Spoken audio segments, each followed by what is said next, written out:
여러분 새해 복 많이 받으세요. 2021년 설날이 되었습니다. 오늘은 설날 시리즈로 해서 여러분들과 함께 말씀을 나눠보도록 하려고 하는데요.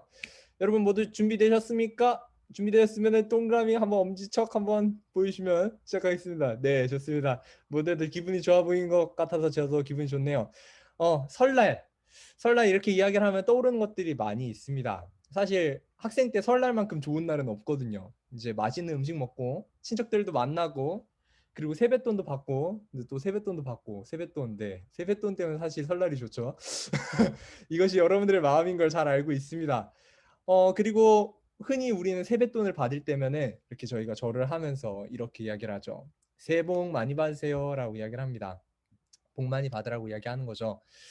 매년 새해면 하는 말이기 때문에 정말 이 새해 복 많이 받으세요를 이제 정말 다양한 인사법들로 그리고 다양한 짤들로 이렇게 소개를 하곤 하는데요. 오늘 축구 좋아하는 사람들이라면 모두가 알 법한 한 선수를 통해서 새해 인사가 있길래 하나 보도록 하겠습니다. 질라타이다. 네. 새해 복 많이 받으세요. 사실 한국인과 이 복이라는 단어는요, 정말 떼어놓을 수 없는 것 같습니다. 유교에서는 이것을 보고 오복이라고 이야기를 해요. 그래가지고 5가지 복이라고 이야기하는 거예요. 오래 사는 복, 그리고 부자로 사는 복, 그리고 덕이 많은 복, 건강하게 사는 복, 그리고 편안하게 죽는 복까지 이야기함으로써 지금 삶의 시작부터 끝까지 모두 개인이 소유할 수 있는 복들을 이야기하고 있죠. 예나 지금이나 사람들은 이런 복을 정말 너무나 좋아합니다. 기독교인들도 예외가 아니에요. 어쩌다 보니 기독교인들이 하는 가장 많은 기도들이 지금 여기에 유교의 가르침을 이루기 위함이었다라는 그런 말까지 있을 정도예요. 사실 크게 다를 게 없다라고 이야기를 하는 거죠. 오래 살고 부자로 살고 덕 많고 건강하고 평안히 죽고 이게 다 우리의 기도가 아닐까 이렇게 이야기를 하더군요. 그래서 예수님 당시에도 이제 사실 사람들은 같은 기도를 했던 것 같아요. 예수님 따라다녔던 사람들 왜 따라다닌 건가요? 사실 그 사람들은 그냥 예수님이 엄청 좋아가지고 따라다니기보다는 기적이 계속 일어나고 거기에 있으면 이제 뭐 복들이 따라오는 것을 느꼈던 것처럼 지금 열심히 교회 봉사하고 기도하는 이유가 복을 받기 위해서가 아닌가라고 이렇게 생각하는 사람들이 많습니다. 그래서 어떤 학자는 현재 기독교인의 70%가 이와 같은 잘못된 개념으로, 복 개념으로 샤머니즘으로 하나님을 믿고 있는 것 같다라고 그렇게 이야기를 하곤 하죠. 하지만 성경이 말하는 복은요, 조금은 다른 내용처럼 보입니다. 그래서 오늘 그 부분들을 오늘 함께 아브라함 이야기를 통해서 성경이 말하는 복은 무엇인지 여러분들과 함께 나눠보려고 합니다. 다 함께 성경책을 피도록 하겠습니다. 여러분들 옆에다가 성경책을 피시고 창세기 12장을 함께 보도록 하겠습니다. 옆에 성경책 창세기 12장을 펴주시고 첫 번째 책이에요. 첫 번째 책 창세기 12장 1절부터 3절을 함께 보도록 하겠습니다. 피셨으면 줄을 이렇게 쫙쫙쫙쫙 치시면서 쳐주시면 좋을 것 같아요. 1년이 딱 지고 나서 여러분들이 성경에 이렇게 하이라이트 막 되어 있고 이거를 이제 학생반에서 배웠었구나를 기억할 수 있는 그런 부분이 될 수 있을 것 같아요. 창세기 12장 1절부터 3절에 있는 말씀입니다. 제가 읽도록 하겠습니다. 여러분들은 눈으로 따라서 읽어주시면 감사하겠습니다. 여호와께서 아브라함에게 이르시되 너는 너의 고향과 친척과 아버지를 떠나 내가 내게 보여줄 땅으로 가라. 내가 너로 큰 민족을 이루고 내게 복을 주어 내 이름을 창대하게 하리니 너는 복이 될지라. 너를 축복하는 자에겐 내가 복을 내리고 너를 저주한 자에게는 내가 저주하리니 땅의 모든 족속이 너로 말미암아 복을 얻을 것이니라 하신지라. 하나님께서 아브라함에게 이렇게 이야기를 하십니다. 2절 너는 복이 될지라. 3절 너를 축복하는 자에겐 내가 복을 내리고 땅의 모든 족속이 너로 말미암아 복을 얻을 것이라. 이 말은 무슨 말이에요? 바로 아브라함을 통해서 복이 내리고 그가 복이 된다라고 이야기를 하는 것이죠. 아브라함 보고 너는 복이 되라고 하나님께서 이야기를 하시는 거예요. 복이 되라는 건 과연 무슨 말일까요? 우리는 흔히 새해 복 많이 받으세요 이렇게 이야기를 합니다. 이렇게 절을 하면서 새해 복 많이 받으세요 아니면 인사로 복 많이 받으세요 이렇게 이야기를 하는데요. 복 많이 받아라. 받으라는 거예요. 복이 그에게 속하길 원한다는 거예요. 그런데 성경은요. 자신이 그 복이 되라고 이야기를 합니다. 나를 통해서 그들에게 복을 얻게 해주라고 이야기하는 거예요. 복을 가지는 게 아니라 복을 내가 복이 돼서 복을 되라고 이야기를 하는 거예요. 세상은 복을 소유하라고 이야기하지만 가지라고 이야기하지만 성경은 복의 통로가 되라고 이야기를 합니다. 축복의 통로가 되라고 이야기를 해요. 아브라함의 이야기를 통해서 조금 더 깊게 한번 이야기를 해보도록 하겠습니다. 함께 읽었었던 말씀, 이 지금 12장의 배경에 대해서 조금 이해하고 보면은 좀 더 이해를 깊게 할 수 있는데요. 창세기 11장, 지금 성경을 갖고 계신 분들 창세기 11장을 한번 봐보세요. 거기에 어떤 내용들이 나와 있나요? 네, 바벨탑. 바벨탑에 대해서 나와 있습니다. 언어의 분화. 이제 바벨탑을 막 쌓아가지고 올라갔는데 갑자기 언어가 이제 나눠지면서 모두가 흩어지게 된 경험들을 하죠. 그 이후로 아브라함은 아버지 데라와 함께 갈대아 우르에서 살고 있었다라고 그렇게 기록하고 있습니다. 그런데 하나님께서 이 아브라함을 부르시고 복을 약속하셨어요. 그런데 이 복에는 성취의 조건이 있다라고 이야기합니다. 예언의 신의 코멘트입니다. 성취의 첫째 조건으로 믿음의 시험이 있어야 했는데 그것에는 희생이 요구되었다. 너는 너의 본토 친척 아비집을 떠나 내가 내게 지시할 땅으로 가라. 는 하나님의 기별이 아브라함에게 이르렀다라고 기록됩니다. 하나님께서 복을 주시는데 아브라함한테 하셨던 첫 번째 말이 뭐냐면요. 떠나라고 이야기를 하세요. 고향과 친척과 아비집을 떠나래요. 성경은 항상 같이 이야기하곤 해요. 하나님을 따름에 있어서 떠남도 같이 이야기를 한다는 거예요. 거룩이 구별을 이야기하기 때문에 하나님은 언제나 자신을 따르는 사람들에게 떠남을 같이 이야기하고 있습니다. 이번 연도 여러분들이 첫 번째로 들었었던 말씀인 무리와 제자에서 이 부분들을 간단히 이야기했었는데요.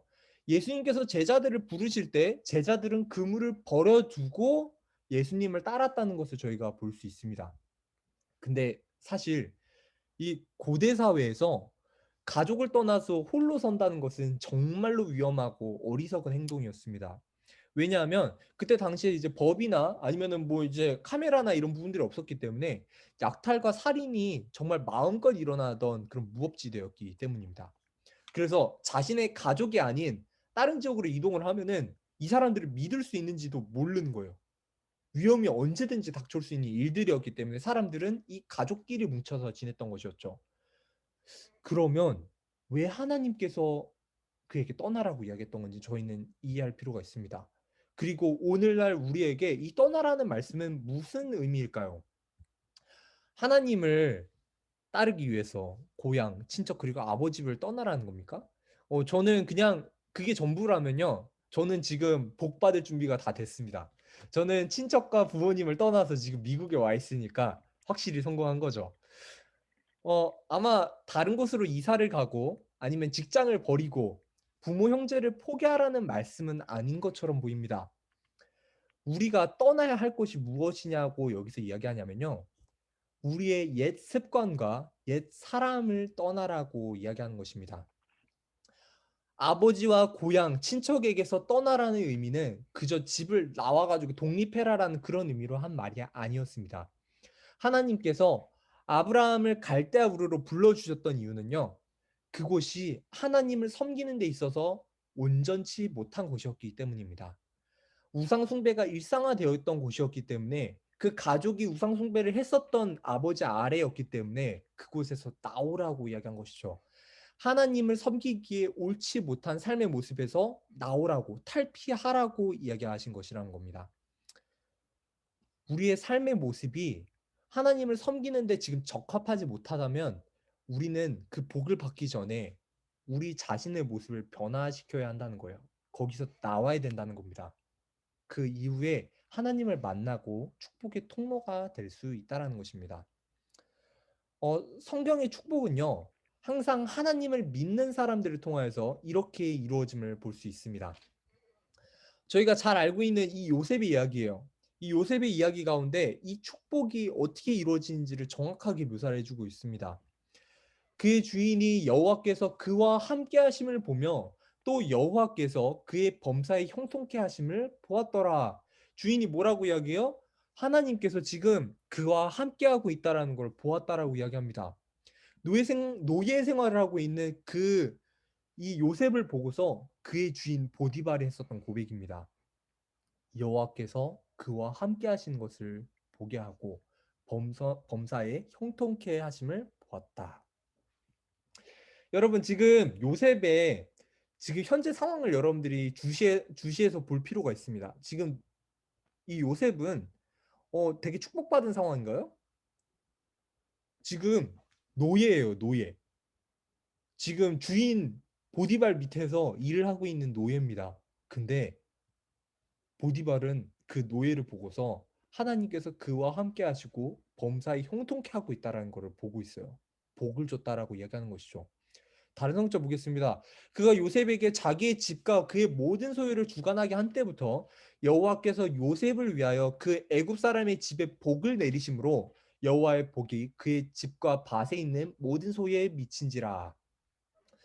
전혀 복받을 것처럼 보이지 않는 노예가 하나님의 축복의 통로가 되었다라고 이야기합니다.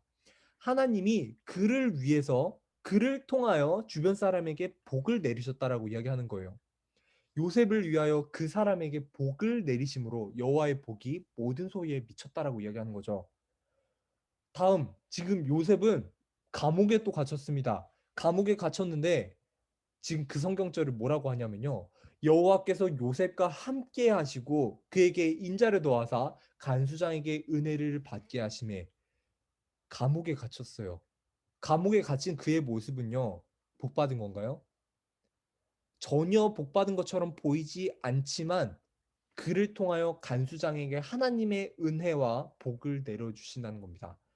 이것이 바로 하나님께서 주시는 복의 개념이에요. 겉으론 분명히 노예고 그리고 감옥에 갇혀 있는 그런 죄인이지만 하나님께서 그와 함께 하실 때 그는 축복의 근원이 되고 축복의 통로가 되었다는 거예요.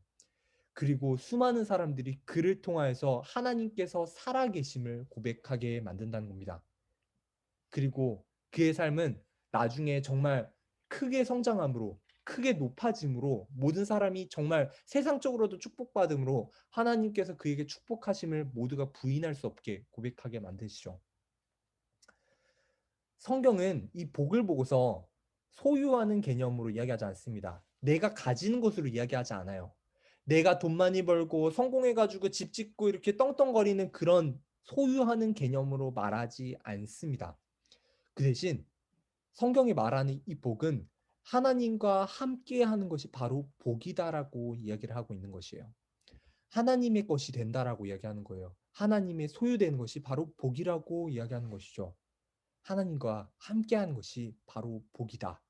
그렇게 했을 때 주변 사람에게 그 복이 퍼져나간다는 겁니다. 그리고 이런 사람에게는 그에게 진짜로 필요한 복을 하나님께서 주시는 분이십니다.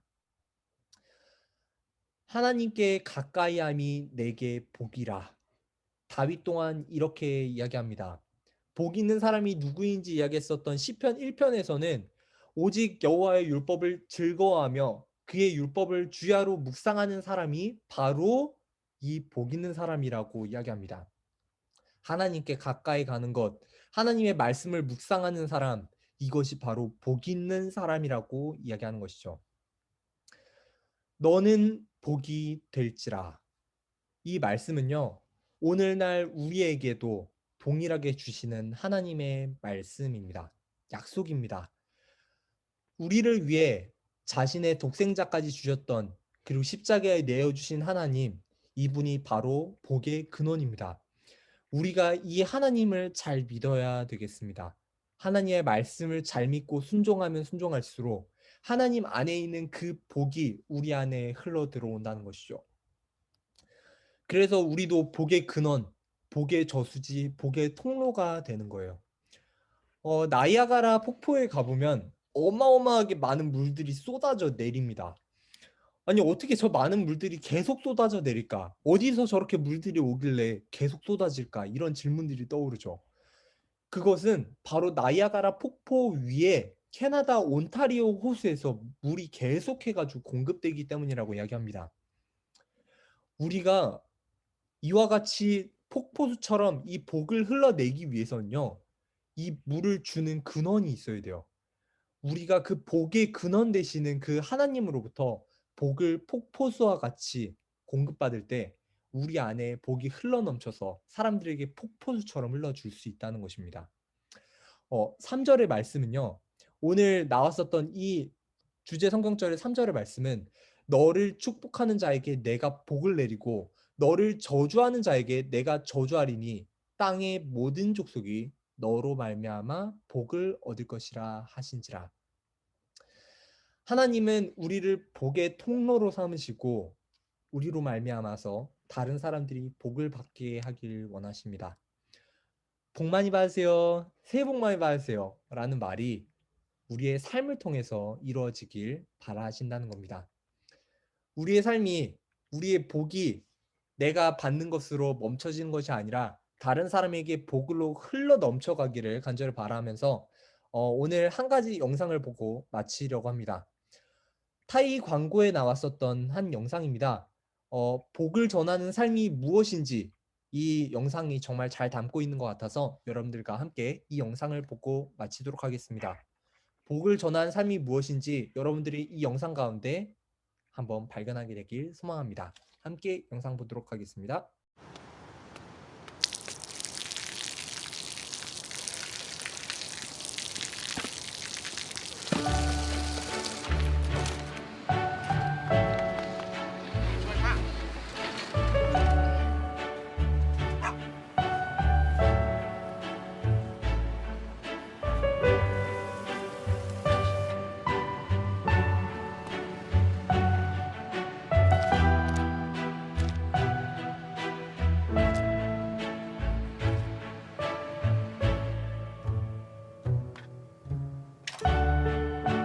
เขาจะได้อะไรถ้าเขาทำแบบนี้ทุกวัน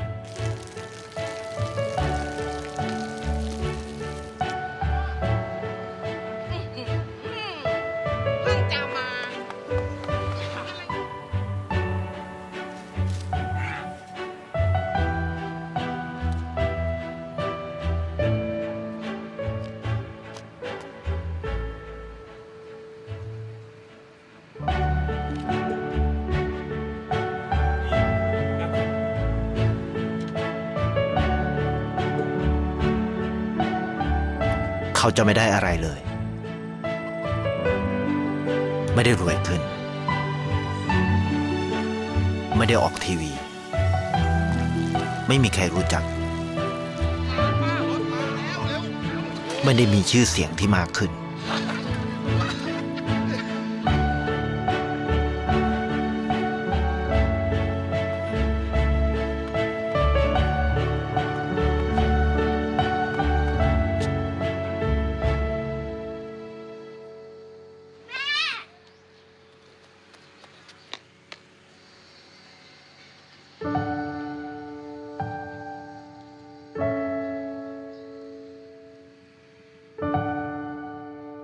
เพราะสิ่งที่เขาได้คือได้แค่ความรู้สึก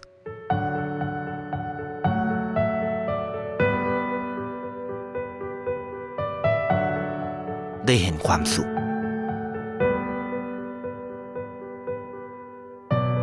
ได้เข้าใจ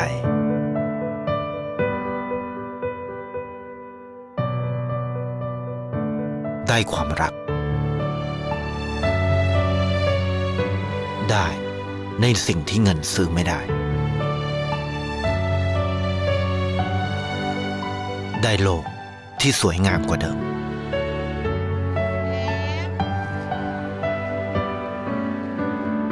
ในชีวิตคุณอะไรคือสิ่งที่คุณต้องการมากที่สุด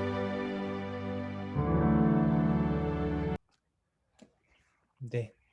여러분들의 삶들도 정말 세상을 아름답게 만드는 복을 전하는 삶이 되기를 간절히 바라면서 오늘 말씀 마치도록 하겠고요. 함께 기도하도록 하겠습니다. 이 네 가지 제목으로 함께 기도하겠는데요. 혹시 함께 기도하고 싶은 제목이 있으면 이야기해 주시면 함께 나누도록 하겠습니다.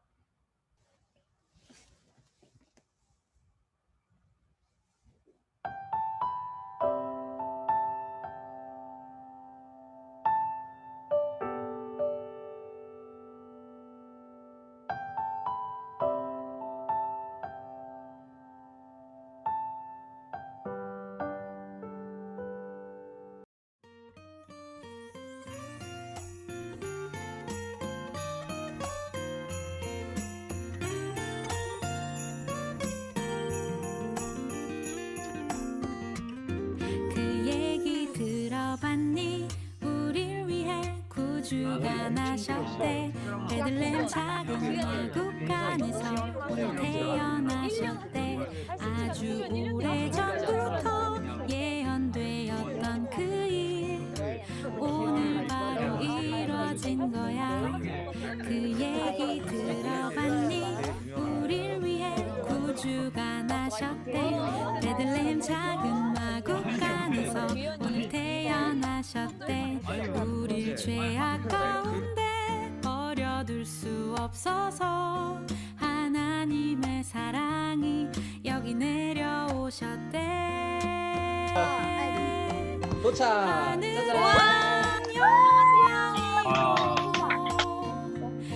그래서 오늘 현우 선생님이 소그룹에 안 들어오신 거구나. 이동하시느라고. 안녕하세요. 여기 지금 산조 출연으로 오늘 주진구 불사이가 등장하시는데요. 가까이 오셔요. 또 가까이 오셔요. 안녕하세요. 맛있게 만들어요. 안녕하신 거 너무 재밌어요. 안녕하세요. 재료를 섞어야 돼. 이번 방법은 그냥 여기 담겨 있는 그대로 이렇게 물에 넣어서 녹이는 것도 쉬운데 저는 그냥 그릇에다가 넣었습니다. 초콜릿을 그릇 안에 넣고 물에 붓는다고요? 그럼 설명해줄게. 준영아, 여기에다가 뜨거운 물을 부어. 쭉 붓고 그 위에다가 저 이해했어요. 여기에다가 물을 붓고 여기에다가 또 넣은 다음에 이렇게 넣는 거야. 근데 이 그릇 안에 초콜릿 안에는 물이 들어가면 안 돼요. 어떤 영상을 하나 만들까 하고 있어요. 그래서 여러분들이 이 초콜릿을 만들어가지고 완성이 되면 그거를 이제 자기가 정말 사랑하는 가족들이나 아니면 정말 감사한 사람들에게 이거를 자기가 전달해주는 거를 영상을 찍을 거예요. 그래서 그거를 저한테 보내주시면 제가 이제 영상 편집을 해가지고 이렇게 영상을